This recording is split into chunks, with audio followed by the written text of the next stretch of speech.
کوئٹہ کے علاقے مکانگی روڈ پر خودکش حملہ اس وقت ہوا جب جمعیت علماء اسلام فے کے سربراہ مولانا فضل الرحمان مفتی محمود کانفرنس سے خطاب کے بعد صادق شہید گراؤنڈ سے باہر جا رہے تھے کہ ایک خودکش حملہ آور نے مکانگی روڈ چوک پر ان کی گاڑی کے قریب خود کو دھماکہ خیز مواد سے اڑا دیا۔ گاڑی کے اوپر چڑھنے لگا، اس کے گارڈ نے اس کو دھکا دیا، کیا بات ہے پیچھے ہو جاؤ۔ یہ واپس تھڑے پر چڑھا ہے، جب مولانا صاحب کی گاڑی آئی ہے یہ اس کے پاس گیا، اس کے ہاتھ میں کوئی چیز تھا، اس نے ایسے کر کے کیا، بس اڑ گیا۔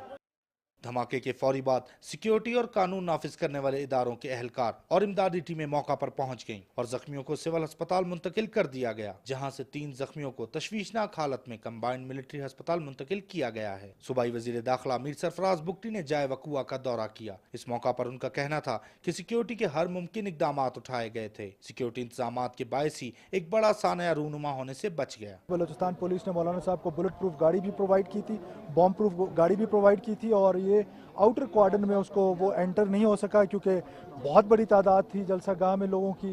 اللہ تعالیٰ کا یہ فضل رہا کہ وہ باہر ہی وہ دہشت گرد نے اپنے آپ کو اڑایا اور نقصان کم سے کم ہوا۔ S S P operation Aitzaz Goraya کے مطابق دھماکے میں 6 سے 7 کلو گرام دھماکہ خیز مواد استعمال کیا گیا تھا اور خود کا حملہ آور مولانا فضل الرحمان کی گاڑی کو نشانہ بنانا چاہتا تھا، تاہم خوش قسمتی سے وہ محفوظ رہے۔ کیمرامین خیر محمد بلوچ اور جمیل قاسی کے ساتھ رضوان سعید، کیپٹل ٹی وی، کوئٹہ۔